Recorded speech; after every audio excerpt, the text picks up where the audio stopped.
Hey, been a while since I made a video because I've been working on my shop.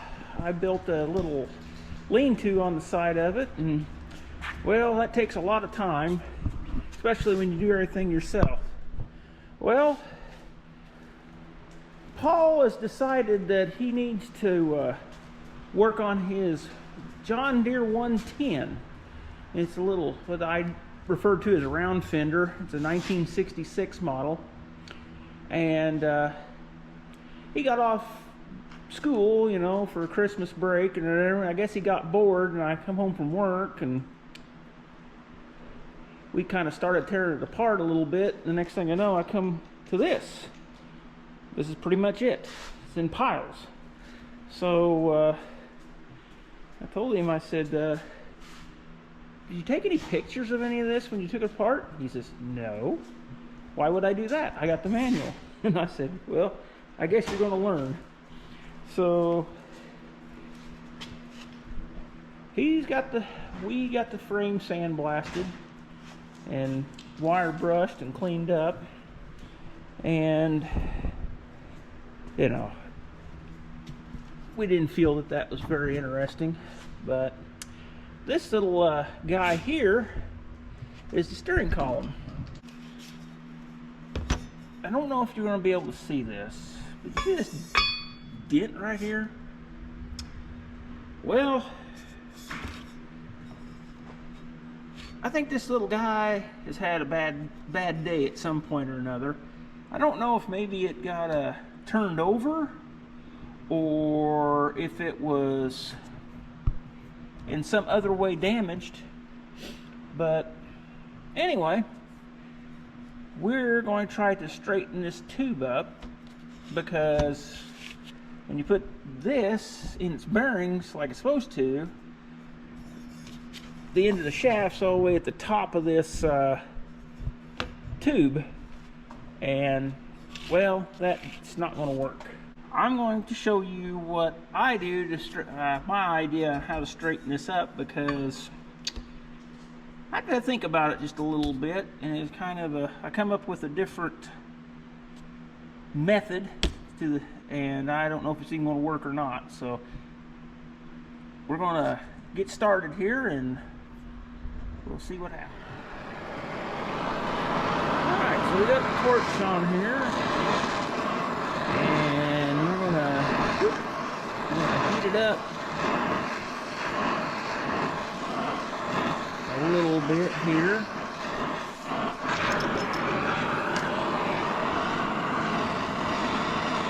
Where the bend is, and you can see right now, just by heating it up, it changes the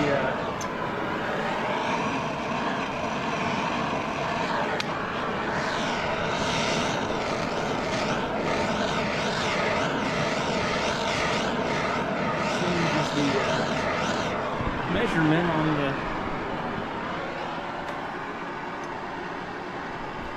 gauge. So we're gonna put her in with the carriage.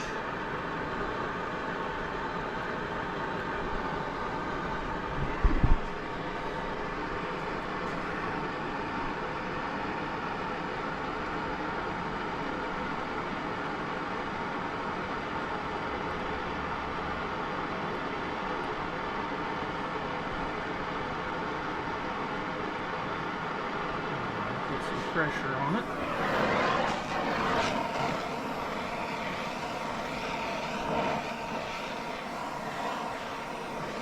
Tube up a little bit more here.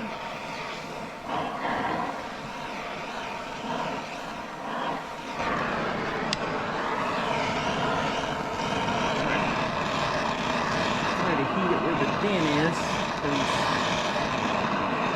there's a possibility that when we put the pressure on it from the other side, you know, what's caused it to be bent is that the metal was displaced where the dent is, thus it bent that direction. So carriage in a little bit more.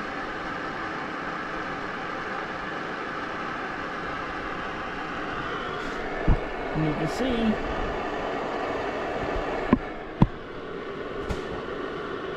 the dent's gone. So we're gonna see how much rebound we got.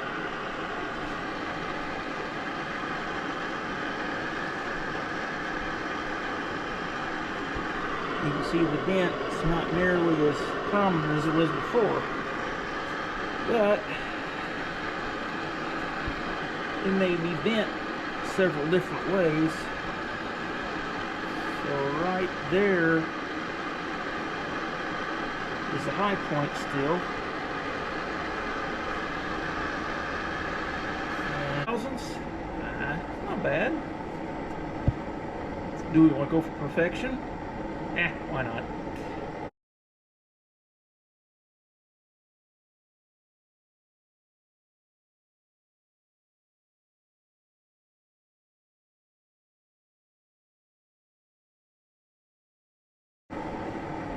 Hey, I think we better stop when we're ahead.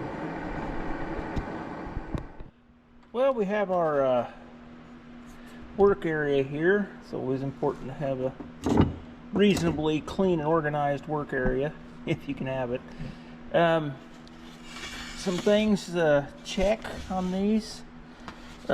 This one here, these bearings here are the ones that they go right here. This is the one that rides on to you know, basically it goes the speed of your steering wheel down here at the bottom. And the bottom one on this one, I think this thing may have gotten greased when it was new and then forgotten about. It's all the way at the bottom of this, you know, the machine, and I don't know if you'll be able to tell, but you can see maybe where there's some pits on there. Well, I put this in the lathe and got a little sandpaper on the shaft of a screwdriver.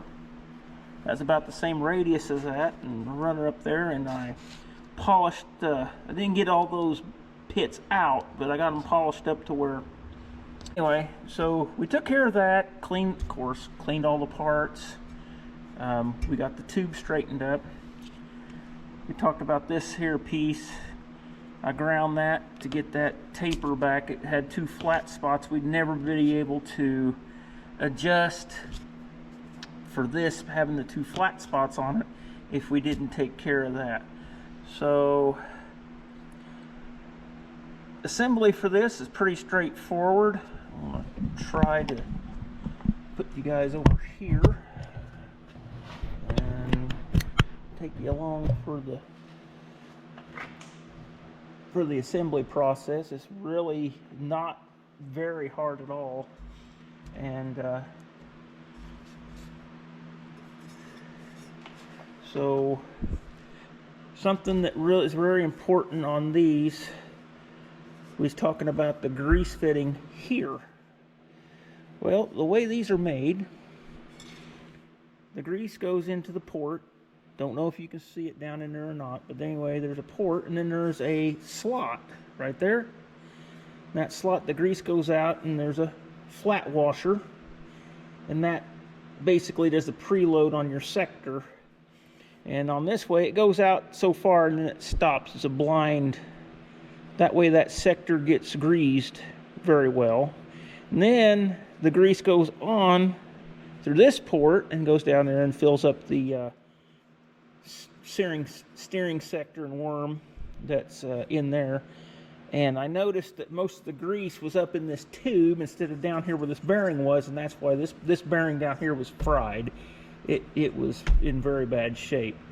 So I'm going to make sure that you get a wire and clean them ports up very well when you clean these up, because if you don't, this passage here was absolutely blocked with some like really hard chunks of grease. I don't know if the grease gun would be able to push them out or not, but it was definitely not in very good shape. And this cross section here, it was blocked to where it would not there was no way that that would work the way it's supposed to. So very, very important that you clean up your housing there so the grease can get in the right spots. These here have a foam gasket. Basically, it's a piece of foam that goes on this piece here, and I guess it keeps it pushed out against the I don't know what you call this thing. I guess this would be the sector and this would be the worm. So it keeps this up against here. When I tore it apart, it had a regular gasket on it. I looked at John Deere, what they offer. It looks like a piece of styrofoam or like weather seal or whatever.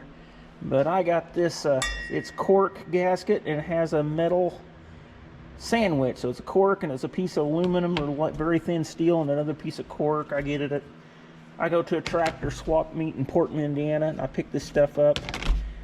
I think I don't remember what the name of the place that has it. Flywheelers. It's the guys that have the hit and miss engines. You know, they don't go to the hardware store or automotive place or the tractor store and get parts for those things. They make everything themselves, including gaskets. So that's where I get my stuff from for that. But we'll put this sector or worm gear into this tube and housing, put some grease on everything, and then I'll show you how to set the tension on these bearings, the preload on these. But it's pretty simple. If you have a manual, which I highly recommend you get, it'll tell you exactly what to do.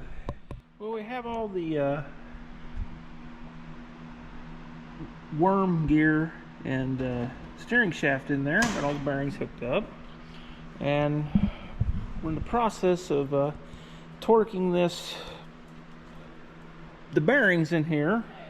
And according to the John Deere manual, it says that the steering gear plug, which is what we're doing, is supposed to be 7 to 12 foot-pounds. So that gives us a window of 84 to 144 foot-pounds, or inch-pounds, sorry. So right now I've got it set at 84, which is the minimum. Guess what? Here's where the pin is to lock it.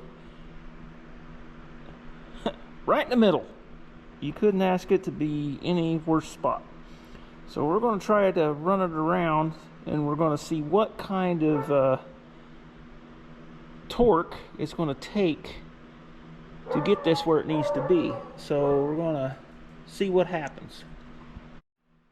Well, I went back with it as tight as it could go, turned the steering shaft with a pair of pliers, a couple of turns either way, and then I backed this back off and went to re-torque it, and it torqued at the minimum amount. So whatever was holding that in position incorrectly must have reseated itself, and now it's going to be able to get the lock in there just fine. So we'll get that installed and move along. Okay, next we're going to put this gasket and cover on here. It goes right here. I made this gasket. We talked about it. It's made out of cork. The original one has the foam. I don't know if the foam one's better or what. I guess it could push this up against this better maybe. This is the kind of gasket that came out of it, so I went with that. Get your pin back it all the way out. I'll put a little grease on that. I'll put a little on this pin.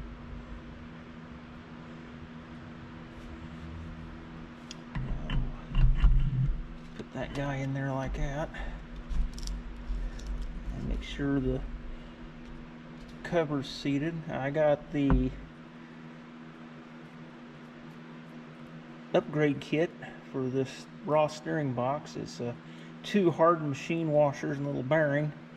It says to use light oil or lithium grease on it. Well, I got motor oil, so that's what I'm going to use. I'm going to put this here nut on here. Got a little bit of slop there, trying to get that out of it. Okay. I think we're where we want to be. Okay. So our next step is to tighten up our pin. Now, just like any other steering gear, these are, when you're in the straight ahead position, they are made to have less clearance than whenever they're at your, between your locks. So you got a little, I know probably right in here is pretty close to the, I'll back it off just a little bit there. That's got a little bit.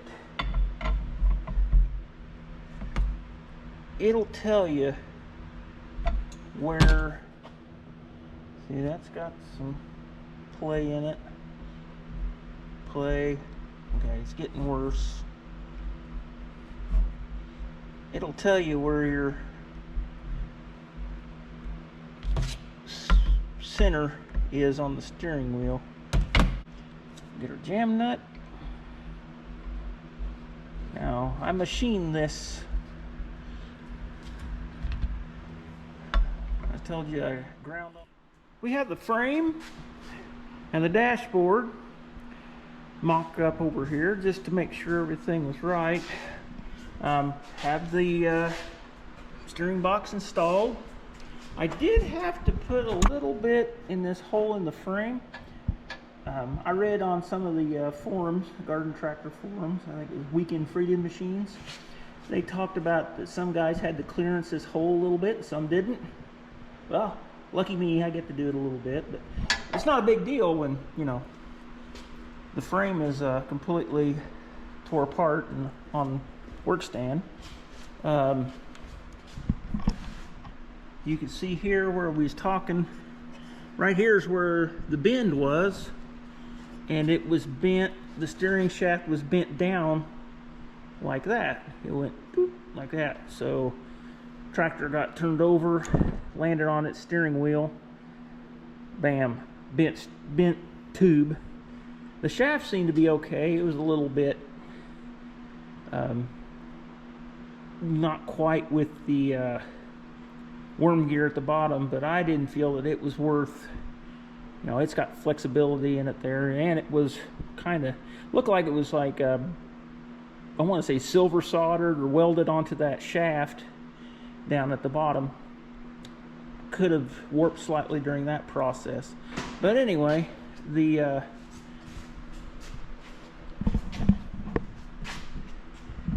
gear, it works really smooth, and then it's just a bit snug right in the center, just ever so slightly, and then back to being loose for the remainder. So that's good. That's the way it's supposed to be. It's supposed to be a little tight in the center where you're at most of the time. You can see here that this, I don't know what you would call it, rubber collar or gasket or whatever here. You can see where it's been wearing really hard on the dash right here. has wore the paint off over the years, and hopefully we got it where it's happy again. That's a really nice steering wheel for the most part. It's got one crack right here. Kind of wish they wouldn't have put that guy on there, but I think what we'll do is we'll get some I don't know, epoxy or whatever, and try to fix that crack, and then sand it and give it a really good black paint job on that steering wheel. Use some urethane paint or something that's very durable. But yeah, very pleased how this turned out.